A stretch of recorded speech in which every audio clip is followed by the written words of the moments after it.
Parasocial relationships. I'm sure you've heard of them before by now if you are or were ever a part of recent online fandoms made over YouTubers or Twitch streamers. Heck, you've even heard the term get brought up earlier in this video. Parasocial relationships are defined as relationships where one person puts emotional and sometimes physical effort, interest, and time into a relationship with another person, while said other person either has very limited or no knowledge of the other's existence. And if that sounds unhealthy, trust me, it is. Now, I feel like being parasocial towards the content creators you enjoy can be difficult to avoid nowadays. You care about these people. They've made you happy and you've seen them grow over the years. Like, I get it. I mean, I've definitely been somewhat of parasocial before. And I think it can be fine, but it really depends. Issues start to and have formed when parasociality becomes more intense. During my time spent in fandom centered around Dream and his SMP, I became very acquainted with this kind of relationship, but not even in a negative way per se. It was often seen in a more lighthearted manner. People didn't really see or acknowledge the dangers of this perceived intimacy with their content creators. I mean, back then, this copy pasta was like the funniest thing ever to us. And from what I've seen, this is still a prevalent way of thinking in Dream's community. Sure, I've seen posts rebuking parasocial behavior in the community, but I've also seen many times where it's been normalized and even encouraged. And being surrounded by so many people who view parasocial relationships and being in them as just a joke can really alter the way one sees this unhealthy dynamic, especially if there are children who may want to act like and share the beliefs of those around them to fit in. I mean, hey, I remember that being the case for me just earlier last year. I saw a Dream make a tweet about loving his fans or something like that, and Corey tweeted it with, "This man is making it hard not to be parasocial," as a little funny haha. Because even though I never thought I was genuinely engaging in parasocial behavior, I'm now aware that the severity of it had been lessened tremendously for me, and I'm sure it had been like this for other people as well. Not being entirely aware of the harm parasocial relationships can bring while being in an environment that encourages them would certainly, at least subconsciously, make you more accepting of them and more willing to engage in increasingly parasocial behaviors. This, I feel, is what brought Dream's fan base to the way that it is today. When not only your fellow fandom mates encourage parasociality, but your content creator, whether intentionally or not, fosters it, it basically becomes inevitable. And then there's this whole concept of antis that they have there as well, that just promotes an us versus them mentality.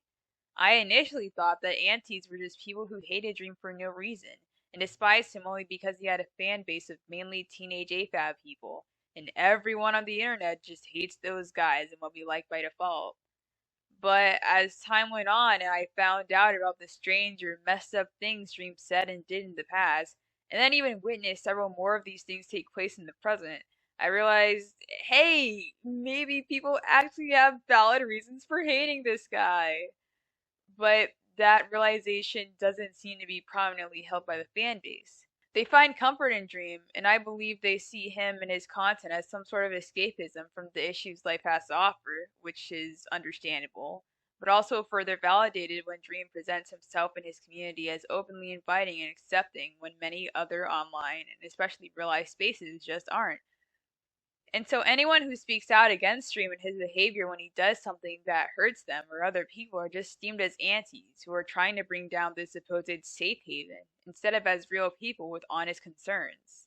Dream has done so much for them in their eyes, and while I won't deny that his content may have helped some of them out of darker places in their life and brought them comfort, they now feel like they owe so much to Dream, and they have to make up for it, even if that sacrificing ends up at the expense of themselves or others. To a lot of them, Dream practically can't do any wrong, and if he can, well, it was in the past and he's made up for it, so move on and stop being so obsessed with him and dragging out problems because you're jealous of his success.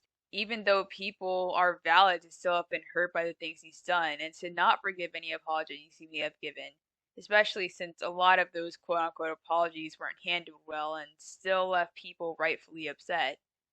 I mean, most of his apologies are things you can't even call apologies because it's unfortunately rather common for him to not even apologize. You know, the key component in an apology? Despite this, though, their stance has remained firm, and they'll defend Dream through seemingly everything, even if it means they'll end up hurting other people along the way. Their initial responses to these allegations were, to put it blatantly, horrible. Though there was some panic about the allegations potentially being true, a large majority of the reaction was just rushing to tear apart the alleged victims' stories and trying to find every single way that they could make them seem as implausible as possible. They fiercely stood by Dream's side, claiming him as the actual victim in the situation, and showing him their complete support despite the allegations never actually been proven false. And to combat this, they spread misconceptions that muddied the truth and painted the alleged victims in a worse light, yet uplifted Dream. Some even did this while claiming that they were remaining neutral until the situation had been resolved, as if showing continuous support to the alleged groomer meant remaining neutral. When there were people in the community who openly expressed their discomfort with staying in a fan base centered around a potential child groomer, they were harshly shunned from it as a response. Their parasocial behavior has made them believe that they know Dream as a person, that they know how he texts, that they know what he do, that they know what things he'd actually say. This false belief that they're so close to him that some think they can predict his mannerisms and his actions and attempt to use those predictions as further proof that he's an innocent man is genuinely really concerning. In reality, they know nothing about Dream, aside from how he chooses to present himself online. And unless they become people who are actively in his life and know him personally, know him for he is when the camera's off, then that's never gonna change. And that possibility that I just gave is also never gonna happen if we're being honest. And yet, despite that being obvious, it still seems really hard for some of them to believe, or to even consider believing for that matter, which in turn has led them to feed into rhetoric that blames victims and silences them so that they aren't believed and can't speak up about what has been done to them. Despite quite a few of those in the fandom being victims themselves, it's pretty cruel irony. When it comes to believing victims, at the end of the day, it shouldn't matter if the person being accused is someone who you care about. I understand why it can be difficult, but regardless, this person is having serious allegations being made against them. And if nothing has been shown to prove their innocence, then that's really just another sign for you to reconsider who you give your support to. While, yes, Dream being innocent is a possibility, him being guilty is also one too. And that second possibility is being ignored far too much given these circumstances. And to further bring this point home, I picked out a quote from the Blackburn Center, an organization that was created in 1976 with the purpose to bring support and offer aid to victims. The whole article this quote comes from is only about 8 paragraphs long, and even though I'm only reading the last few paragraphs, I really think you should give the whole thing a read. The link will be in the description. They say, believing victims does not mean that allegations of sexual violence should not be investigated.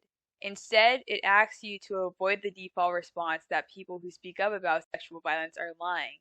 This is particularly important given that victims of sexual violence are most often women and other marginalized people in our society. The concept of believing victims also asks us, as individuals, to set aside our desire to act as judge and jury and to demand proof. In many cases, there will be no hard evidence that sexual violence occurred. As millions of victims and survivors can attest, a lack of hard evidence does not mean that the assault did not happen. When we automatically side with the accused and pick apart a victim's story due to lack of hard evidence, we are upholding the very culture that makes sexual violence all too prevalent in our culture. We also place a tremendous burden on victims. Talking about sexual violence is challenging. This is particularly true when the person who has been accused is someone that we like or respect. The ambiguity of these situations can be particularly hard because in most cases, we have no way of ever truly knowing what happened. When we ask you to believe victims, we are requesting you to sit with that ambiguity, instead of finding reasons to pull apart their story and decide that they lack credibility. By doing this, you can be part of the movement to end sexual violence. If there are any Dream stands watching this, then I need you guys to understand this. Those standing by the side of the alleged victims and spreading the allegations around don't want Dream to have harmed anyone. We don't want children to have been taken advantage of. We're not giving this attention because we're just aunties who want to tear his career down. We're speaking out about this and uplifting these stories because if they are true, then we can't just let them just get washed away and ignored. We can't just sit here and let a potential perpetrator of a crime get away with it. We need to do something to stay loud, and to give our assistance to those who may need it. I know there are some of you out there whose minds I can't change, which is unfortunate. Those who are going to continue to show full support to Dream despite everything. But I at least hope that since you made it this far, this can be the starting point for you to take a good look at your behavior and understand that it has not only potentially harmed Anastasia and Amanda, but so many other victims in the community that have had to deal with that genuinely harmful and triggering rhetoric being spouted in their everyday lives, just to be met with it again here.